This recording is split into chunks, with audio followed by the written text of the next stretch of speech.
Hello and welcome to the Irish History Podcast. My name is Finn Dwyer and this is Tales from the Great Famine in Dublin. This episode is going to bring you back to the 1840s and looks at what life was like during the Great Famine in the neighbourhood where I live in Dublin. I headed out with a microphone and recorded most of this episode in the sites where these events took place. As much as possible, I've also used accounts from the time, so it's a pretty different show. The podcast looks at how various people reacted, survived and suffered in this small corner of Dublin during what was one of the most important events in Irish history. These include everyone from the Lord Lieutenant of Ireland to a 13-year-old girl imprisoned for a week for not paying a train ticket. It's all ahead of us.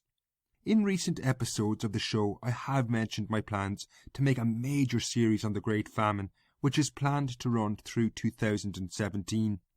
This episode gives you a sense of what that could be like. In order to make that series, I need your support, and I have launched a campaign at the website Patreon.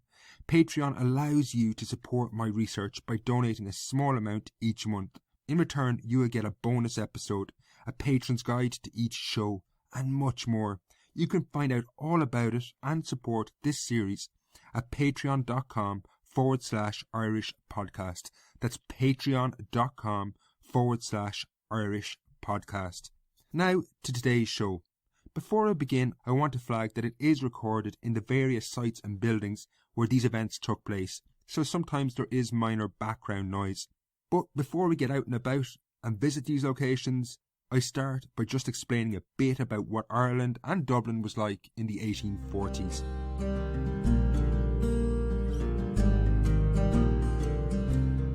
In 1841, the British government conducted a census of Ireland. In that census, we get a snapshot of Dublin and wider society, just as it was about to fall off a precipice. 4 years later, the Great Famine set in, and by the time it had come to an end around 1852, life in Dublin and Ireland was changed forever. The Dublin, pictured in that census, was a radically different place to the modern city. Firstly, it was far smaller. Dublin only extended for a mile in all directions from the city centre, so if you know Dublin, basically there was green fields inside the North Circular and South Circular roads.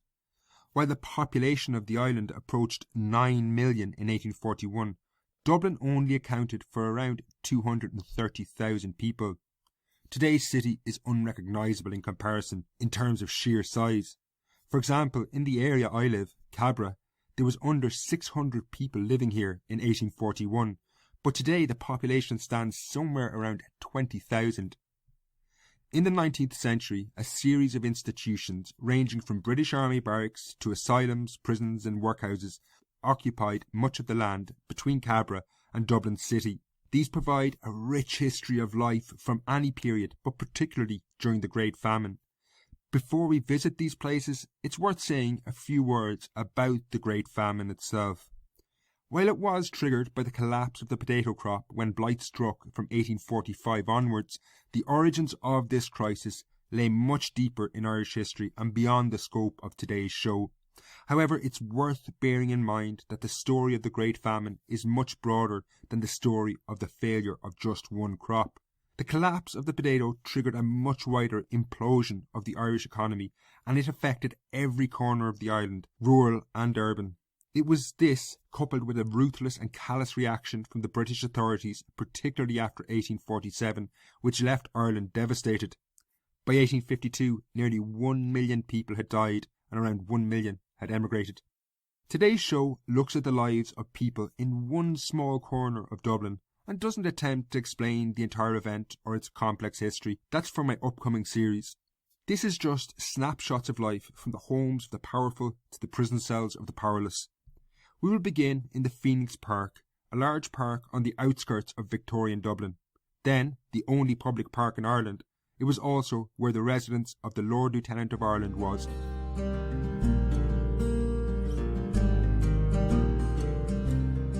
For the first stop in this episode, I'm standing in front of what is known as Áras an Uachtaráin, the residence of the President of Ireland. In the 19th century, it was known as the Viceregal Lodge, home to the Lord Lieutenant of Ireland, the most senior British figure on the island. Now, the word lodge gives off the impression that it might be a small house. It's nothing of the sort. The Viceregal Lodge was a huge mansion. As it was home to the Lord Lieutenant of Ireland, there are literally thousands of letters written here and meetings held that I could recall, but I've chosen one from November 1845, when a delegation of powerful figures from across Ireland came to meet the Lord Lieutenant and expressed their concerns about the failure of the potato crop. His response was a grim portent of what lay ahead for Ireland. Now, this delegation included the Lord Mayor of Dublin, several MPs and the Duke of Leinster. They were concerned about reports from across Ireland which indicated that the potato crop had been devastated by what was then a mysterious disease. The island already faced the prospect of serious food shortages. They suggested port closures to keep food in the country, massive aid of £1 million and employment schemes. The Lord Lieutenant read the following reply. The Viceregal Lodge, Monday, November the 3rd, 1845. My Lord Mayor and Gentlemen, it can scarcely be necessary for me to assure you the state of the potato crop has for some time occupied and still occupies the most anxious attention of the government. Scientific men have been sent over from England to cooperate with those of this country in endeavouring to investigate the nature of the disease. The Lord Lieutenant continued then to address the demands of the delegation, saying that he was monitoring the situation, but claimed there was no immediate pressure on the market. To decide under such circumstances would be premature, particularly as there is no reason to hope that though the disease exists in some localities, in others it has but partially manifested itself. I don't think I need to say much about how disastrous this decision to wait and see was in 1845. In hindsight, it was utterly callous and disastrous. While some might say hindsight is a great thing, a man like the Lord Lieutenant cannot be absolved of guilt easily. Others had some sense of what was unfolding, even in November 1845. The newspaper, The Nation, criticised his move. The Nation, November the 8th, 1845.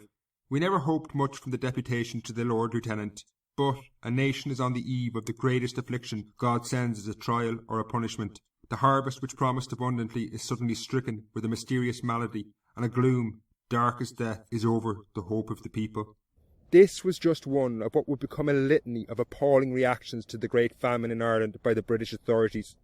Next, I'm heading out of the Phoenix Park towards Dublin, where I'll stop at Collins Barracks to look at one of the more bizarre reactions to the Great Famine.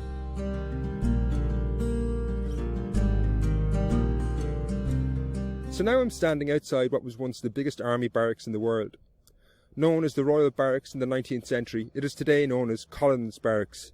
Built in 1701, it housed a large garrison of British soldiers through the 18th and 19th centuries.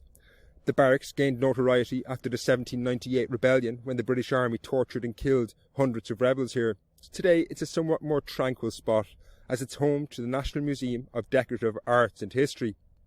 From where I'm standing now, I can look south and directly across the River Liffey at the famous Guinness Brewery at St James's Gate. However, between the river and where I'm standing is a narrow, long park known as the Croppy's Acre. This reputedly became a mass grave for the rebels of 1798, but during the Great Famine, the Croppy's Acre was the scene of one of the most bizarre and perverse spectacles.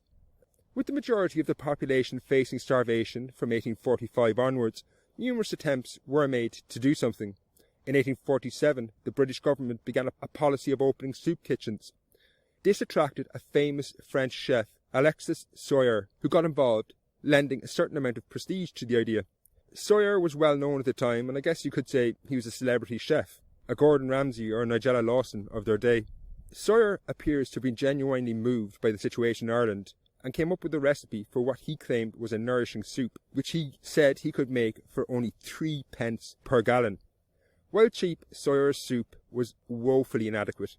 For 9 litres of water, he only added 250 grams of leg beef, 2 onions, 250 grams of flour, 250 grams of pearl barley, 100 grams of salt, and 15 grams of brown sugar.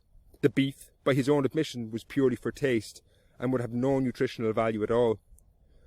The overall final substance provided few calories and lacked protein, and was totally inadequate. One source called it poor soup rather than soup for the poor. The Archbishop of Tuam described it as a worthless mass of roots in warm water. The press in England, however, lauded Soyer and almost elevated him to a saviour of Ireland of sorts. For his part, Soyer did take a hands-on approach and designed a kitchen where his soup would be manufactured in large quantities each day. Arriving in Dublin, he oversaw its construction on this green in front of where I'm standing right now. It opened for business on April 5th, 1847. The structure itself was an impressive tent. I'll be putting a contemporary drawing of it in the Patron's Guide to this episode. However, while it's streamlined production, it would be judged and remembered for what happened on that opening day. The Irish press and the wider public were dubious about the idea of soup kitchens in general, but Sawyer's idea could scarcely have gotten off to a worse start. On that opening day, the rich and powerful of Dublin society arrived down and were allowed to watch the starving people gather to be fed for a small fee. This must have been utterly humiliating. Increasingly, many began to see Sawyer's spectacle as one which was about optics rather than a meaningful effort to feed the poor. The Nation, an Irish nationalist newspaper, lampooned the opening ceremony of this supposedly model soup kitchen. Those genteel persons did actually file through the yet unpolluted by contact with rags soup kitchen, and handled the spoons yet untainted by the lip of a beggar, and even then and there vouched safe to sip the dysentery juice itself, wherein Ireland is soon to be drenched during the ensuing summer, and pronounced it good. It's a pretty understandable reaction. Imagine if you were starving and a celebrity chef turned up and carried on like this. While his project was doomed to failure, Sawyer himself left Ireland amid pomp and ceremony in late April and was lauded in England on his return for what was little more than a symbolic gesture in the end. Indeed, it has since been argued that soup like Sawyer's actually made the situation worse, undermining the health of the starving and paving the way for disease which claimed so many lives in the 1840s and early 1850s. That said, it should be noted, Alexis Sawyer obviously could not have known this. Next, we're going 1 kilometre to the north or so, to the site of one of Dublin's workhouses and the female prison. So now, let's continue our journey to the North Dublin Union Workhouse.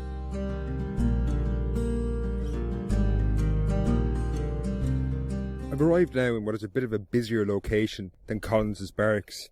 It's a stretch of land that lay to the northwest of Victorian Dublin, which housed various institutions from the city workhouse to jails, including the women's prison, and mental institutions.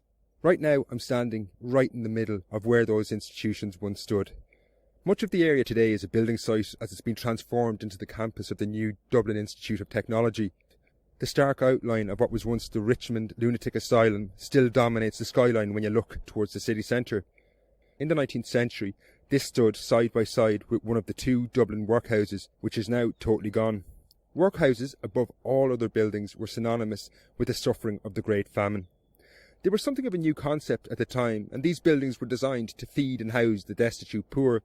They were commissioned for, and I quote, the effectual relief of the destitute poor in Ireland.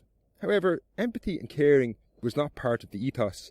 Influenced by Victorian attitudes, they were designed to be the last port of call where only the truly desperate would come. You literally had to have no property or possessions before you were allowed in. While they were fed, the people inside were essentially treated like convicts. They were even labelled inmates.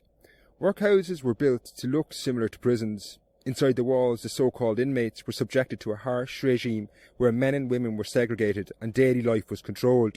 While 130 similar structures were built across Ireland by 1845, they were totally unequipped to deal with the situation once the Great Famine set in. As the numbers of absolutely destitute people soared, workhouses were quickly overcrowded and disease inside the walls became rampant. Through the course of the Great Famine, 1/3 of the million or so people who died perished inside buildings just like the one that stood here. In 1847 alone, nearly 70,000 people died in workhouses across Ireland.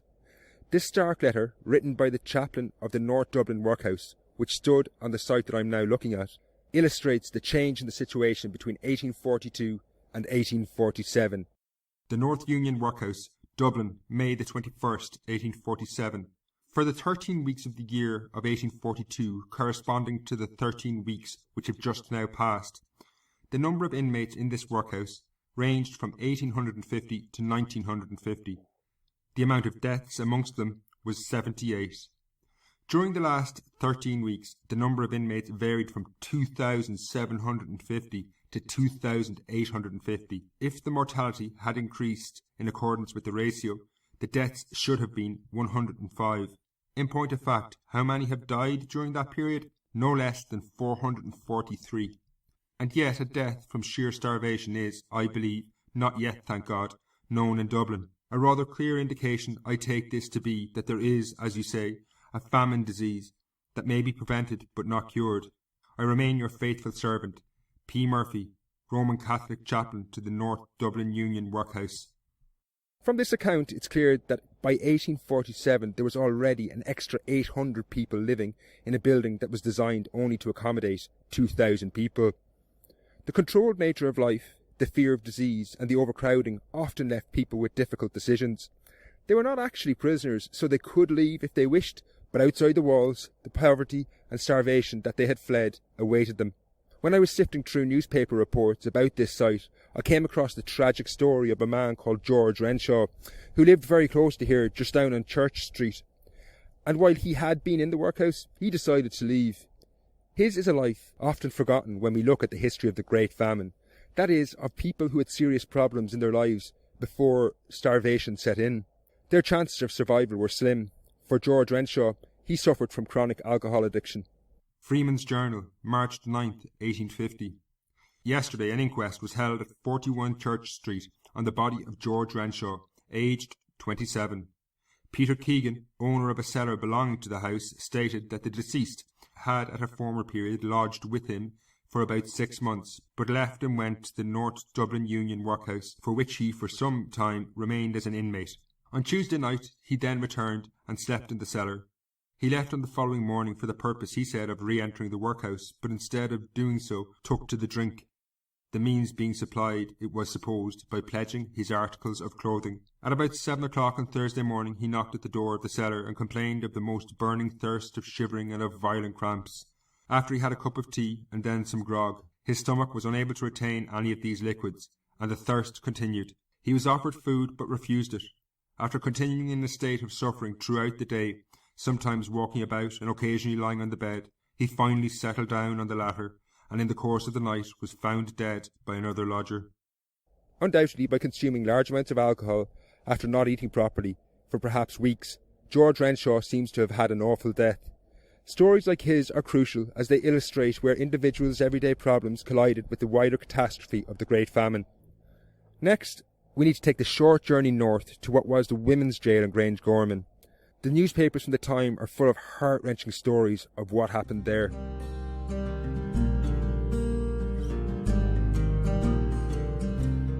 I've just walked up the road a few hundred metres, and I'm now standing at the entrance to what was the women's prison in Grange, Gorman. The gate is solid wood with metal studs and is pretty imposing. The building is in slightly better shape than most of the early 19th century structures in this area, but in the coming years it too is set for a major overhaul, as it is being incorporated into the new Dublin Institute of Technology campus in the area. During the famine, this, as I said, was the women's prison. For me, this is where I came across the most tragic stories. First, we have this example of a woman who tragically could no longer look after her children. The Freeman's Journal, February the 14th, 1848. A charge against a woman named Connell for deserting her child, who was admitted to the workhouse in October last on the declaration of Mary Holmes, who proves that Connell left the child in her room and did not return. Mr. McGee asked the prisoner would she take her child out of the workhouse and support her, to which she positively refused, and she was then sentenced to 3 months' imprisonment and hard labour. While no motive was given, it seems likely that if the mother was willing to go to prison herself rather than take her child, she was incapable of providing for the child. This scenario can't have been uncommon in an Ireland where many adults couldn't feed themselves. Indeed, some women committed crimes just to get into prison, presumably in the knowledge that they would at least be fed there. The Freeman's Journal, February the 25th, 1846. Thomas Crawford charged Anne Fitzgerald with having maliciously broken a gas lamp in Camden Street the night before with a stone. The prisoner said she broke the lamp because she wanted to get into prison. She was sent to Grange Gorman Penitentiary for 7 days. Despite the terrible famine conditions, the authorities of the day were not forgiving for even the most minor of misdemeanours. Next we hear the case of the 13-year-old Mary Keane, who ended up here, in this building in front of me, in 1847. The Nina Guardian, March the 27th, 1850. A young girl named Mary Keane, who is about 13 years of age, was in custody, charged under the following circumstances. James Duffy, a ticket collector, the Great Southern and Western Railway Company, stated the prisoner came from Ballybrophy on the 24th in a third-class carriage without having paid the fare. Her history is as follows. Her father, Darby Keane, left about 18 months or 2 years ago.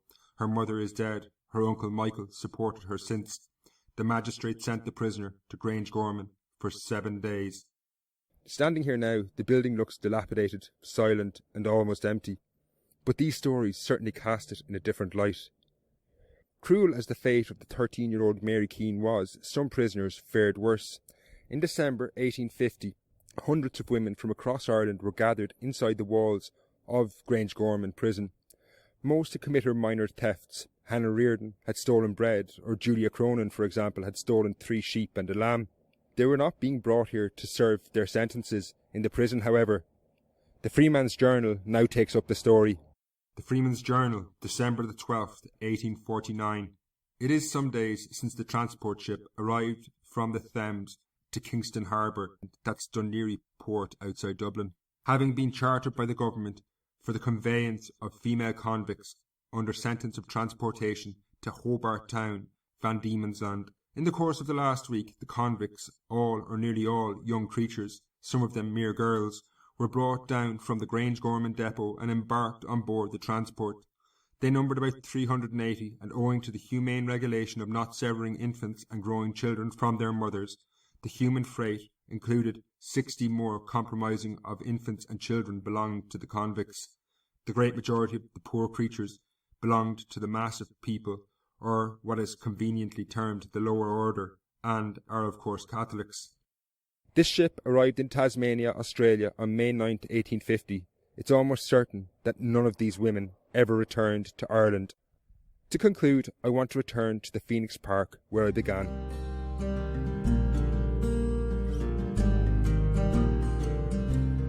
I'm now standing in what's known as the 15 acres in the Phoenix Park. In 1847, this was a site of great celebration. Now, perverse as this sounds, I'm telling you this as a story from the Great Famine to highlight the fact that not everyone suffered in Ireland during the horrors between 1845 and 1852. While the potato crop, on which many depended for survival, collapsed, other foodstuffs were not affected, and large amounts of food continued to be exported from Ireland. Why this happened is beyond the scope of this episode, but will be certainly something I will be getting into detail in my upcoming series. But it suffices to say that many were not impoverished in an Ireland of terrible inequality. On this field where I'm now standing, the British authorities gathered for what was a lavish celebration to mark the anniversary of the Battle of Waterloo in 1815, when Napoleon was finally defeated. This account from the Cork Examiner on the 26th of June 1847 speaks for itself. The Cork Examiner, June the 26th, 1847.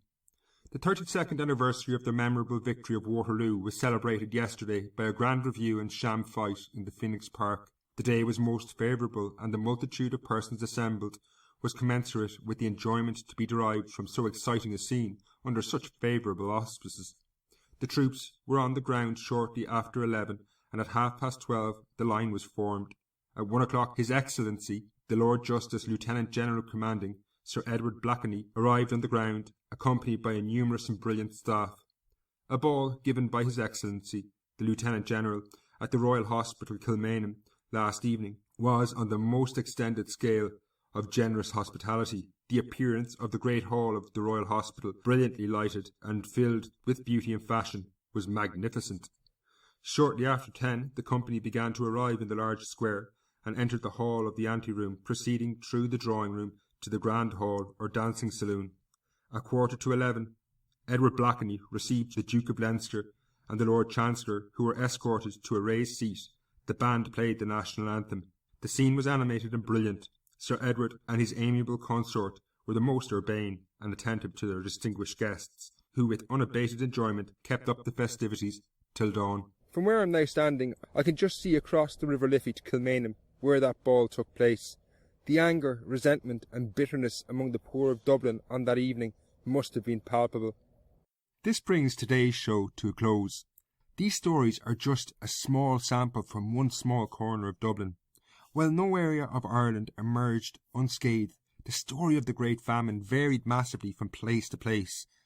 Whether it's accounts of landless labourers living in cabins in the west of Ireland, or the urban poor living in cities like Belfast or Dublin, these all form part of one of the most important events in our history.